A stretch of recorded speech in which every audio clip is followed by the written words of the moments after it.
Angkat ya. Ketua BPH yang Assalamualaikum warahmatullahi wabarakatuh. Selamat pagi teman-teman semua. Terima kasih juga kepada seluruh panitia Winter Workshop ini, dan juga terima kasih juga kepada Kak Surya Bagus Mahardika sebagai Ketua BPH yang telah memberikan saya waktu untuk berbicara hari ini. Jadi hari ini saya akan sedikit menjelaskan saja sebentar tentang survei Muslim Center yang akan dilakukan oleh LKMI Tiongkok. Jadi perkenalkan, kami lintas komunitas Muslim Indonesia Tiongkok. Kami bermaksud meminta kesediaan saudara-saudari sekalian yang berada di Tiongkok, Muslim, untuk mengisi survei, kuesioner survei tentang kehidupan di Tiongkok.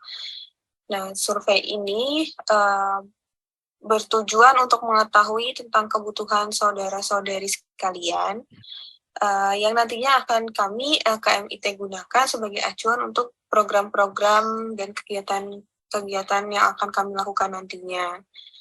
Nah, insya Allah semua data yang kami dapatkan ini akan kami pergunakan hanya dalam lingkup LKMIT saja, dan kerahasiaannya akan kami jaga, tidak akan kami sebarkan ke pihak-pihak lain. Nah, jadi dalam kuesioner survei ini akan ada 8 section. Yang pertama itu tentang data diri seperti biasa. Terus setelah itu baru ada tentang kegiatan keagamaan. Jadi akan menanyakan kegiatan apa saja yang sering atau yang rutin Anda ikuti. Lalu setelah itu ada hobi dan lifestyle, itu tentang hobi dan keseharian Anda. Bagian ketiga itu ada tentang program LKMIT, jadi untuk memperkenalkan dan ketertarikan untuk berpartisipasi dalam program LKMIT. Lalu setelah itu ada section bagian permasalahan sehari-hari yang mungkin berkaitan erat dengan keseharian Anda selama berada di Tiongkok.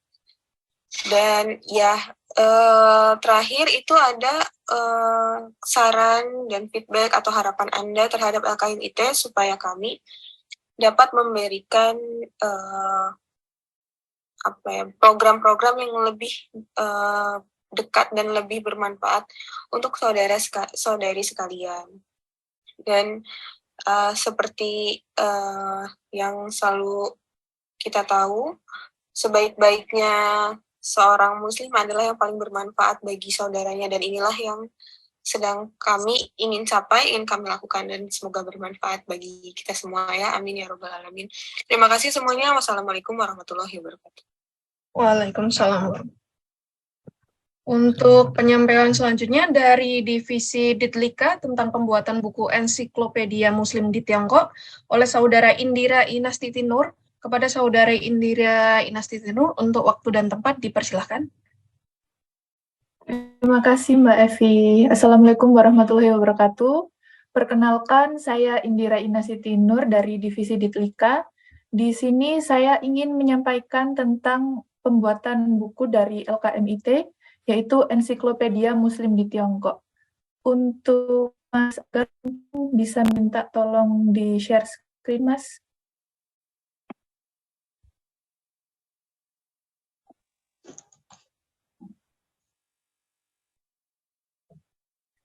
Oke, terima kasih. Jadi di sini LKMIT di bawah Divisi Ditlika atau Divisi Penelitian, Kajian, dan Pengembangan, itu kita mempunyai sebuah program kerja, yaitu penerbitan buku Ensiklopedia Mahasiswa Muslim Indonesia di Tiongkok. Boleh selanjutnya, Mas? Nah, penulisan buku ini itu mempunyai tujuan, yaitu salah satu program kerja dari Ditlika. Tujuannya itu untuk mendorong minat kepenulisan sebagai referensi tentang kehidupan Muslim Indonesia di Tiongkok. Lalu, kepenulisan buku ini tuh merupakan salah satu output dari pelatihan yang sudah kita laksanakan. Itu pelatihan seperti kepenulisan populer yang kemarin sudah kita laksanakan. Lalu untuk estimasi kegiatan penulisan buku ini, itu akan kita adakan di Maret sampai Agustus 2023. Jadi untuk pembukaan pendaftaran kepenulisan buku ini nanti akan kita buka pada bulan Maret 2023. Dan untuk estimasi waktu pengerjaannya itu sampai Agustus 2023. Belas selanjutnya, Mas. Nah, untuk contoh tema kepenulisan ini nanti, itu kita menyediakan beberapa tema referensi, tapi selebihnya ini bebas dari kontributor penulis itu sendiri. Tapi kita memberikan beberapa tema referensi yang bisa digunakan sebagai acuan untuk kepenulisan nanti. Yang pertama itu bagaimana cara menjadi muslim di Tiongkok. Mungkin bisa diceritakan seperti keseharian atau mungkin cara beribadah di Tiongkok itu kalau muslim Indonesia itu seperti apa. Lalu untuk memilih makanan, apakah membeli makanan halal di sini itu mudah atau sulit atau bagaimana seperti itu. Lalu yang kedua itu tantangan menjadi seorang muslim di Tiongkok. Dan yang ketiga itu sudut pandang mengenai Islam di Tiongkok oleh mahasiswa muslim di Indonesia itu seperti apa. Nah, untuk judulnya sendiri, nanti itu kita serahkan kepada kontributor penulis untuk judulnya itu seperti apa. Mungkin di sini kita hanya memberikan tema acuannya itu seperti apa agar tidak terlalu ambigu seperti itu. Nah, untuk kumpulan cerita dan judul sendiri itu bebas, namun tidak mengandung unsur sara seperti itu. Nah, itu saja yang bisa saya sampaikan. Nanti kalau misalkan ada pertanyaan atau mungkin untuk pengumuman selanjutnya, jangan lupa terus terus ikutin sosial media kami agar tidak tertinggal info menarik lainnya. Nah, untuk Facebook bisa di username FBLKMIT, YouTube LKMIT_YT, dan Instagramnya di lkmi.tiongkok. Jadi untuk Bapak, Ibu, atau peserta sekalian, jangan lupa untuk mengikuti sosial media kami, karena nanti informasinya akan kita share di dalam sosial media kami. Seperti itu, sekian dari saya. Wassalamualaikum warahmatullahi wabarakatuh. Waalaikumsalam warahmatullahi Wabarakatuh. Hadirin yang kami hormati, acara berikutnya yaitu acara inti dari LKMIT Winter Workshop hari ini, yaitu penyerahan hadiah secara simbolis kepada pemenang oleh panitia. Kepada panitia yang bertugas, dipersilahkan waktu dan tempat. Terima kasih. Baik, terima kasih Hemsi atas kesempatannya. Saya Alfia selaku panitia yang bertugas akan menyampaikan list daftar nama-nama peserta yang menjadi penulis terbaik serta peserta teraktif. Dimohon untuk teman-teman operator untuk dibagikan share screen.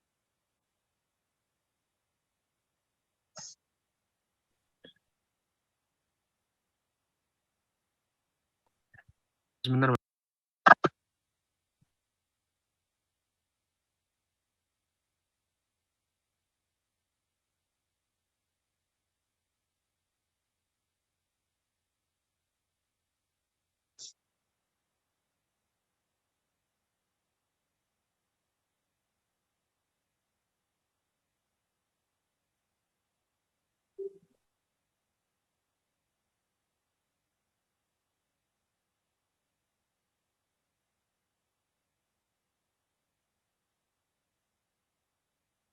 Baik.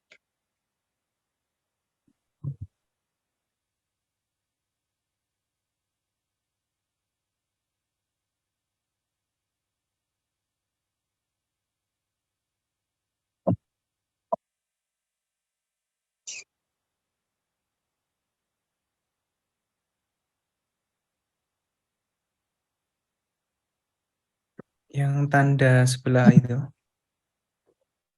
Minus ya, betul.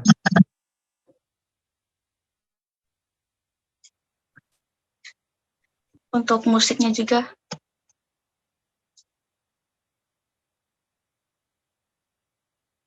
Sebentar.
apresiasi kepada teman-teman peserta yang menjadi peserta terakhir serta penulis terbaik untuk penulisan jurnalistik.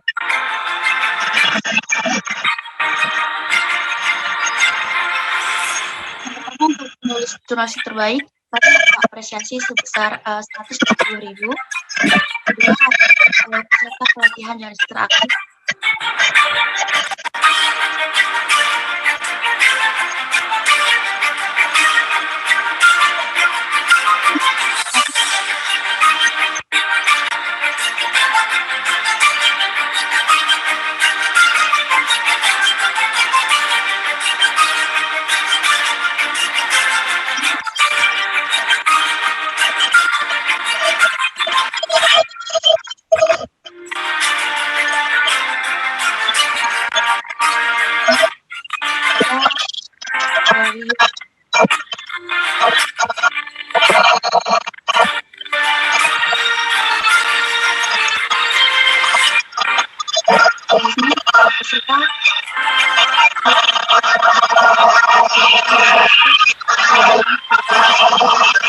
Peserta kepada Ibu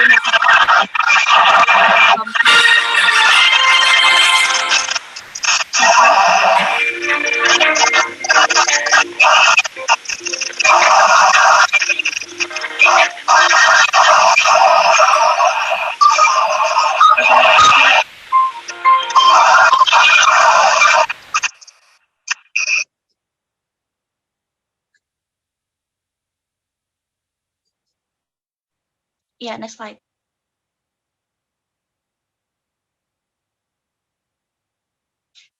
Kemudian ada apresiasi pelatihan kepenulisan populer yang diberikan kepada peserta teraktif, Bapak Muhammad Syarif. Selanjutnya ada apresiasi penulisan ilmiah yang diberikan kepada peserta teraktif,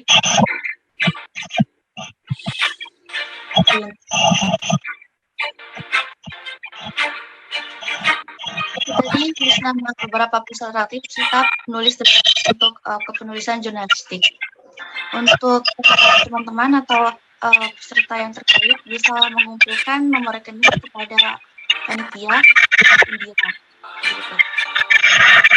Selamat kepada teman-teman yang sudah mendapat apresiasi dari LKMIT Winter Workshop 2023.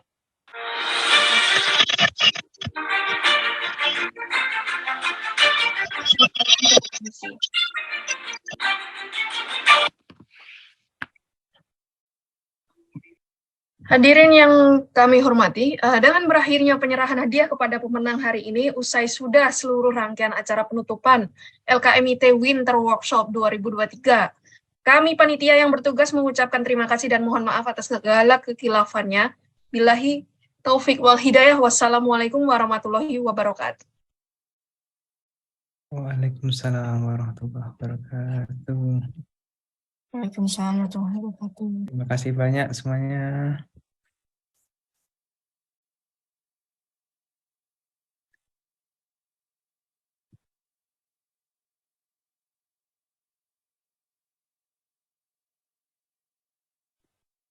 Bapak Ibu mungkin nanti kalau ada yang perlu informasi bisa mengkontak ya info-info atau mungkin yang sedang di Tiongkok bisa bersama-sama bergabung juga karena masih proses merintis untuk tahun ini dan selanjutnya semoga bisa lebih baik lagi ke depan karena LKMIT juga bersama dengan KBRI ikut serta menggerakkan masyarakat khususnya masyarakat muslim yang di sini dan juga tidak menutup kemungkinan dari manapun ya, tidak hanya muslim begitu. Terima kasih sekali lagi. Selamat untuk melanjutkan aktivitas lainnya. Terima kasih sudah hadir. Terima kasih seluruh panitia. Terima kasih Bapak Ibu peserta hadirin. Semoga masih bisa bersilaturahim untuk kedepannya. Terima kasih banyak.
Jangan lupa itu. Tapi tujuan pendidikan di sini adalah membentuk karakter, membentuk attitude juga, begitu. Itu yang saya sampaikan ke mahasiswa. Kenapa? Jangan sampai ketika lulus nanti, terus kemudian tidak sesuai dengan ekspektasi, begitu. Kemudian menyalahkan kondisi yang ada, menyalahkan misalkan kampusnya, menyalahkan macam-macam lah disalahkan, ya. Karena setelah kita lulus, saya sendiri 3 tahun di industri, saya ini pelaku, jadi saya juga tahu kondisi di industri kayak apa. Ketika kita lulus begitu, kalau kita berhadapan dengan misalkan 5 perguruan top 5 ya yang ada di Indonesia misalkan, karena saya dulu juga sama mereka kerjanya bareng ya, satu angkatan mereka yang besar-besar itu, maka kampus itu asal perguruan tinggi itu ditutup sama perusahaan, nggak dilihat. Yang dilihat adalah capability sama attitude tadi yang dilihat. Itu murni dari sana. Ya, tentunya kita sudah tes macam-macam, TPA dan sebagainya, wawancara sudah. Nah, setelah dipakai diterima, maka dilihat itu terkait attitude sama capability tadi, tugasnya masing-masing. Nah, di sana tampak, biasanya kalau lulusan ITS itu malu-malu. Nah, sampai malu-maluin ya.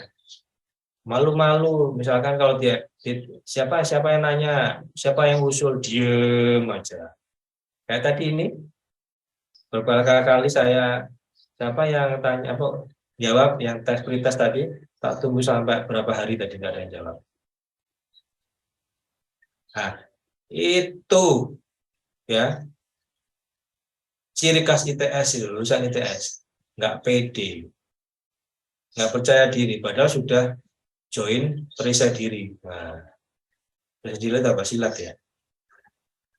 Nah, itu ya, nggak pede, padahal yang lain itu pedenya minta ampun. Dia pokoknya asal angkat tangan jawab gitu saja yang spontan. Tapi tentunya jawabnya juga nggak ngawur-ngawur banget lah, begitu ya, sesuai dengan ininya, kemampuannya.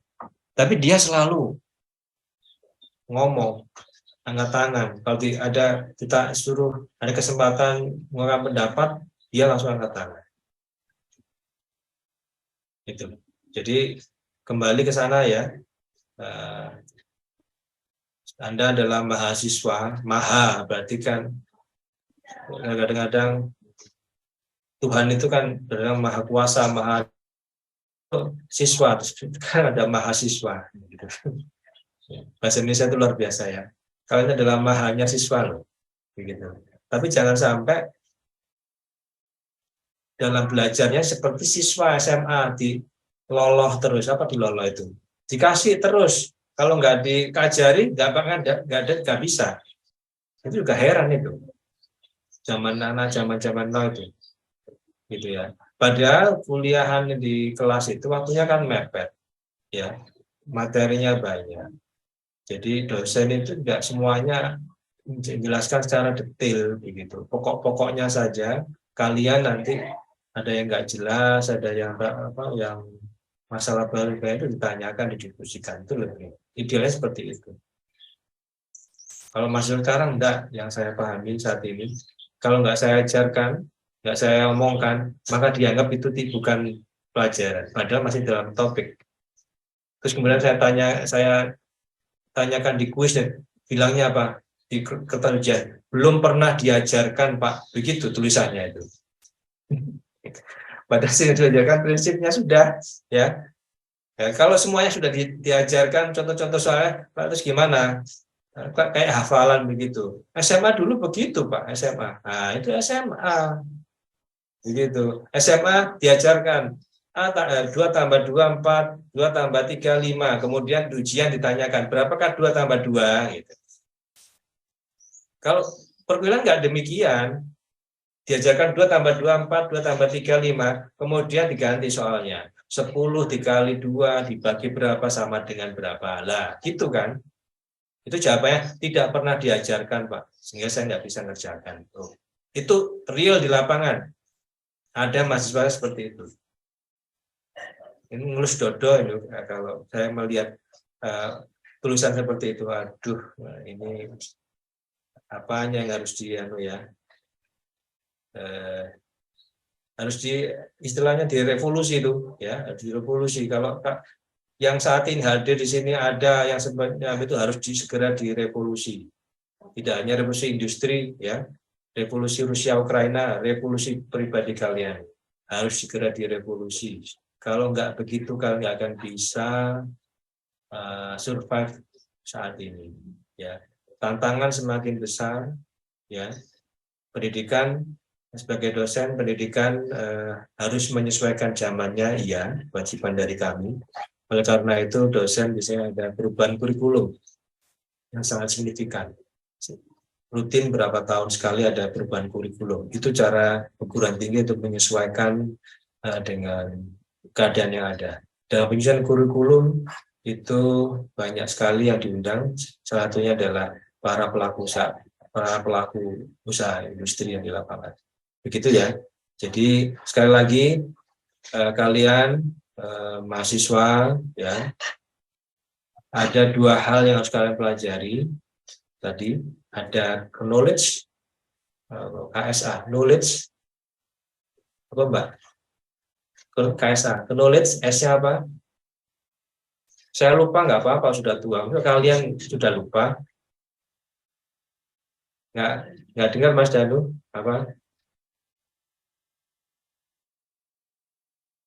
Apa tadi materi saya? Ada knowledge, ada S-nya apa? Oh, lali. Belum tua kayak saya sudah lupa kalian itu. Gimana sih? Ayo, apa? Knowledge, attitude, sama skill, Pak. Knowledge, skill, sama attitude, KSA. Jadi ada knowledge, ada skill, ada attitude, gitu ya.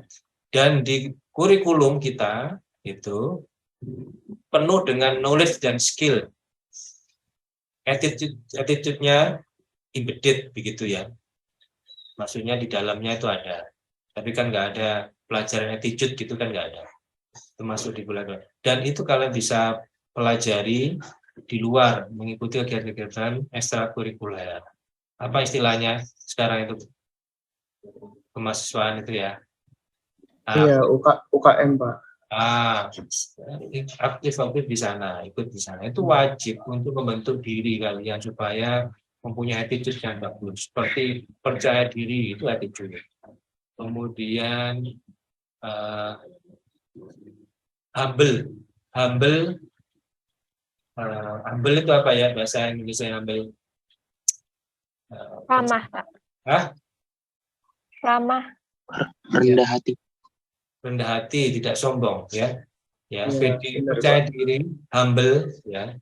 Kalau kayak sombong itu luar biasa, nanti akan dia pinter tapi sombong, nggak akan kepake di pabrik, karena pabrik itu butuh teamwork. Yang dipakai adalah dia pinter tapi humble, ya, tapi humble.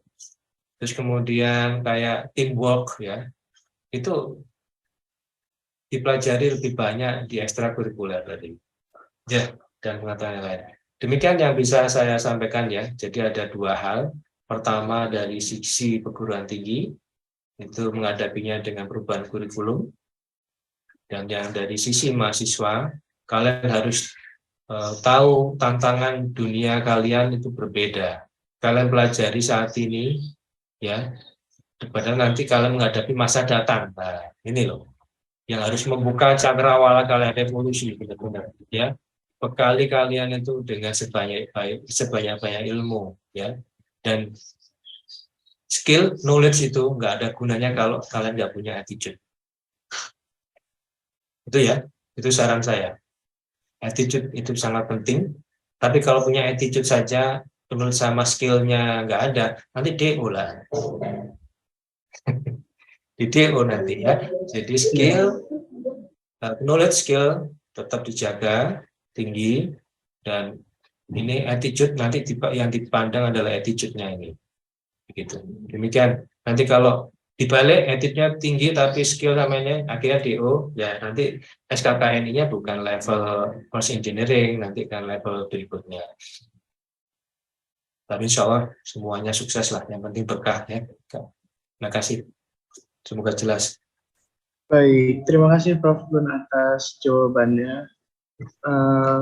Mungkin dari penanya sendiri, apakah ada tanggapan atas jawaban Prof. Gun untuk hari ini mungkin?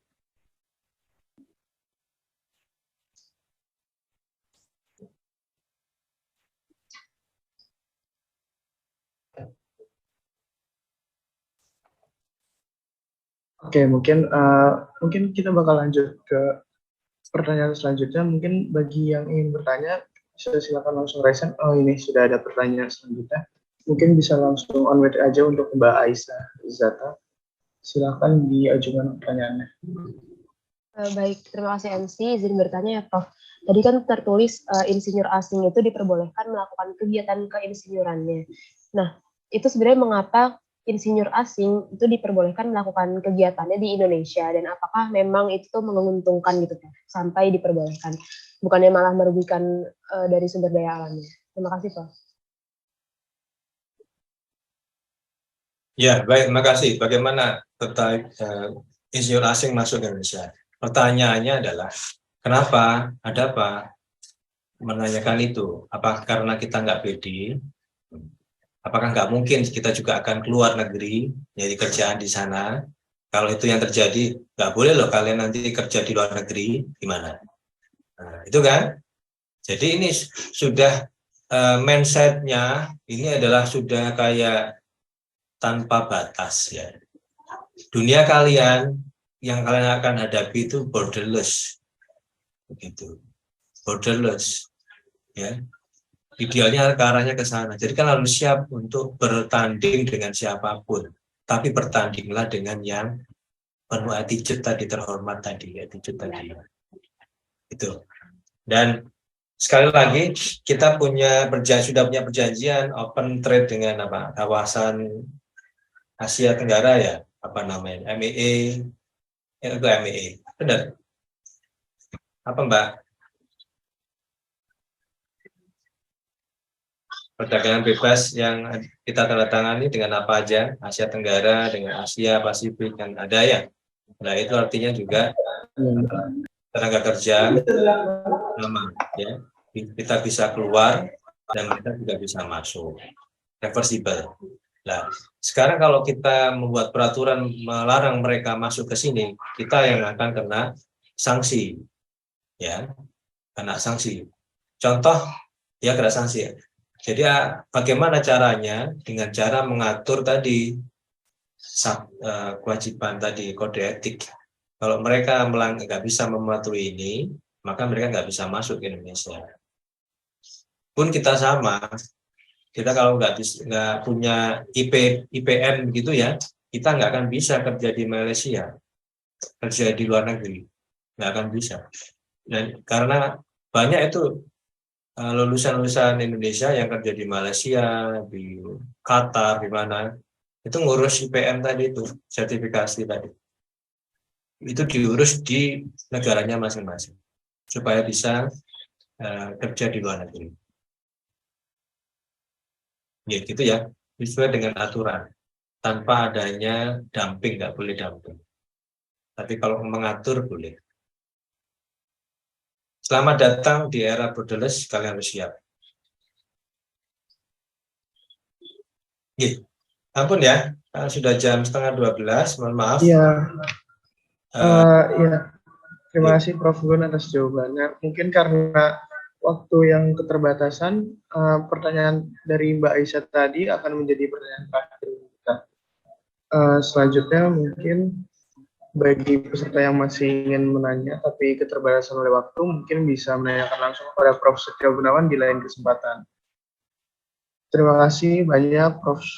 Setio Gunawan atas ilmu serta insight-nya. Mungkin dari Prof. Setio Gunawan sendiri, apakah ada closing statement untuk peserta di sini? Ya, baik. Closing statement-nya adalah semuanya ini sebagai teknik kimia dan saat ini masih statusnya mahasiswa ya. Benar ya? Semester berapa ini? Kalau dari saya sendiri semester 2, Pak. Oh, masih semester 2. Yang lainnya semester berapa ini? Ada semester 4? Enggak ada, semester 2. Baik. Karena kalian masih semester 2 ini di AIG, pesan saya kepada kalian ketika belajar ini jangan sedikit-sedikit itu di hati kalian condong ke keduniaan gitu ya, sedikit dianukan dengan uang dan sebagainya gitu selama masih pendidikan ini, masih di pendidikan. Jadi semuanya harus mempunyai condongkan hati kalian bahwa ini untuk ibadah. Baik yang muslim maupun non-muslim ini adalah ibadah. Ya, kan semuanya sudah sadar bahwa di dunia ini cuma berapa tahun sih, begitu. Setelah itu kan ya nggak lagi di sini. Kita harus menorehkan prestasi yang luar biasa di kehidupan manusia ini. Begitu. Apapun profesinya. Misalkan nanti lulus kalian, kepinginnya teknik kimia, kerja di migas, ternyata nggak bisa, kerjanya di bank. Enggak, ya dilakoni saja. Ya, tapi ada tujuan besar di balik itu bahwa ini untuk ibadah, untuk mengabdi, untuk kepada bangsa dan negara dan kepada dunia ini, kepada menorehkan prestasi yang baik. Itu saja mungkin penutup dari saya. Dan jangan lupa, sehebat apa kalian, knowledge maupun skill, kalau attitude-nya nggak baik, maka musnah, mubadir, sia-sia ya, sia-sia. Demikian, terima kasih. Saya tutup ya, mohon maaf. Assalamualaikum warahmatullahi wabarakatuh. Selamat. Waalaikumsalam warahmatullahi wabarakatuh. Terima kasih Prof. Gun atas kesempatan, atas paparan materinya.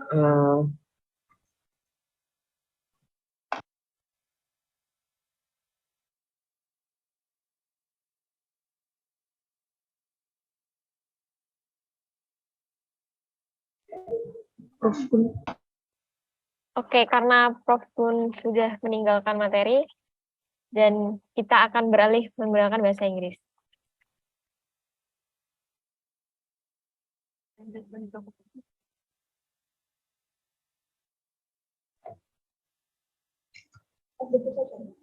As the first session has come to an end, we will take a farewell phone call to reminisce our insightful event today. So, to the participants, please turn on your camera and give your best pose. I still see there are some people still off cam. To all the participants, please turn on your camera so we can take a best pose.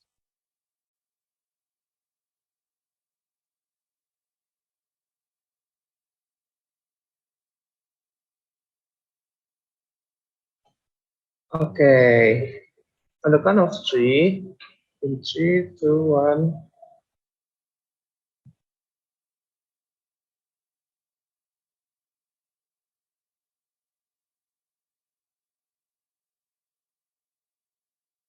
Okay, next slide in 3, 2, 1.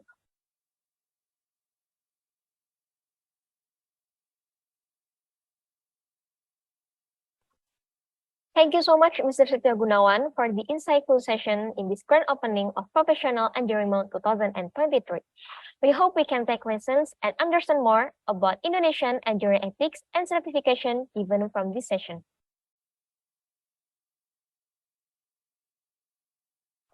Let me also appreciate the whole participants who maintained to be active and focused in this session. Also, let me give a big thanks to Mr. Setio Gunawan for your time to share with us. It's a pleasure to have you here. To all participants, we invite you to give a farewell applause to Mr. Setio Gunawan.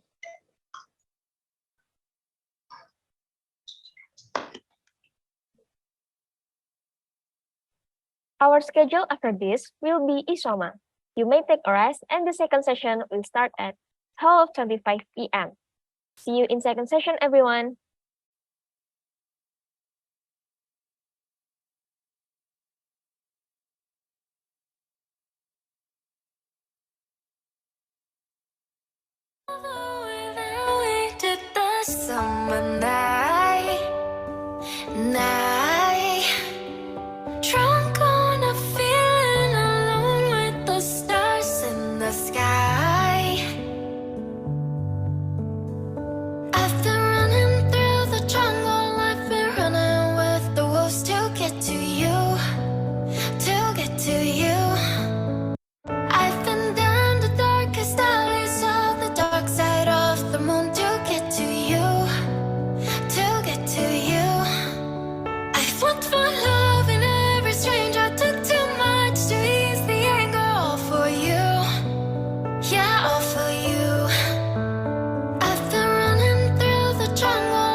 low gas car, and the shit you call art.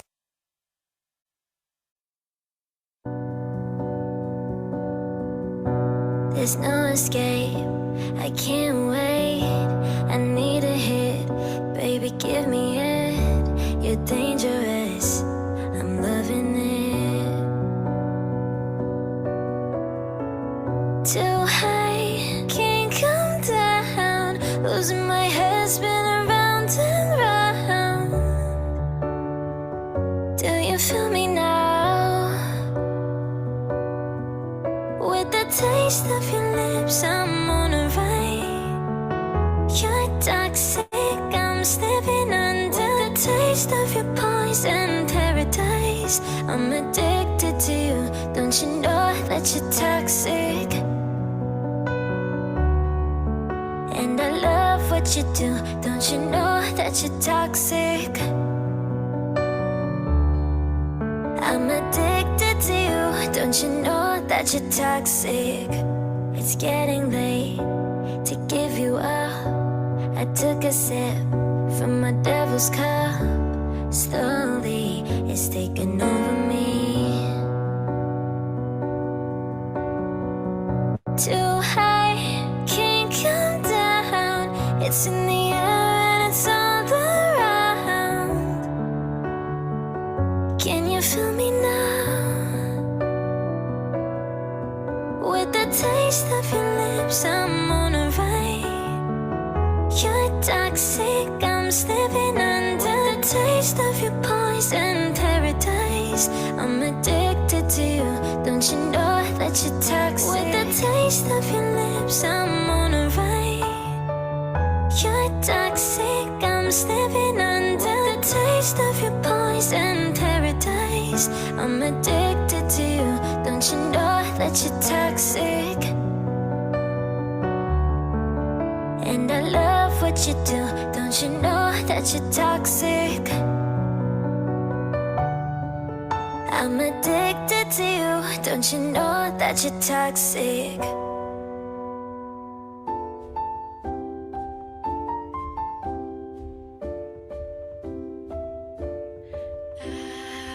Now and then I think of when we were together.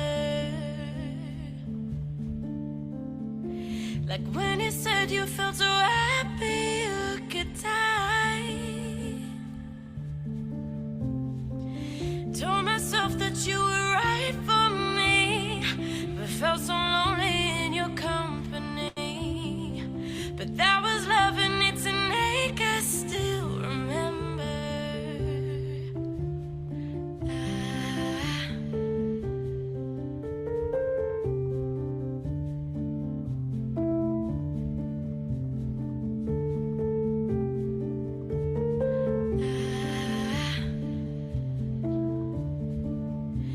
You can get addicted to a certain kind of sadness,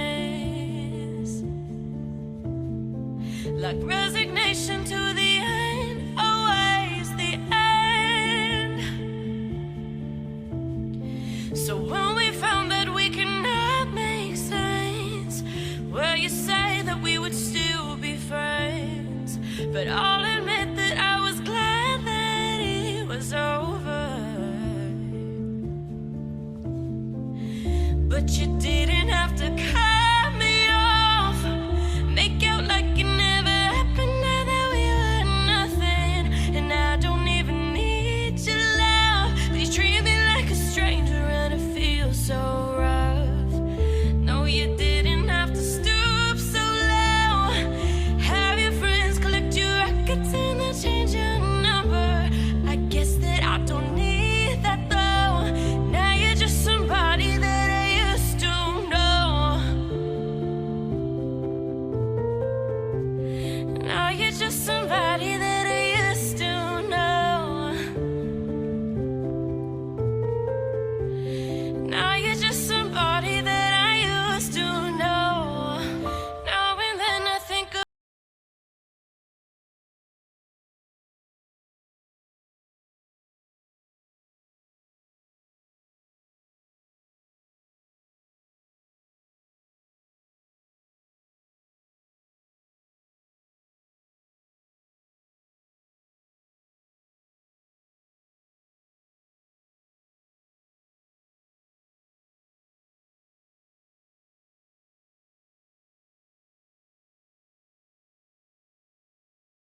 Baby, take my hand, I want you to be my husband, 'cause you're my Iron Man, and I love you 3000. Baby, take a chance, 'cause I want this to be something straight out of a Hollywood movie. I see you standing there in your Hulk outerwear, and all I can think is, where is the ring? 'Cause I know you wanna ask, scared the moment will pass. I can see it in your eyes, just take me by surprise. And all my friends, they tell me they see you're planning to get on one knee, but I want it to be out of the blue, so make sure I have no clue when you ask.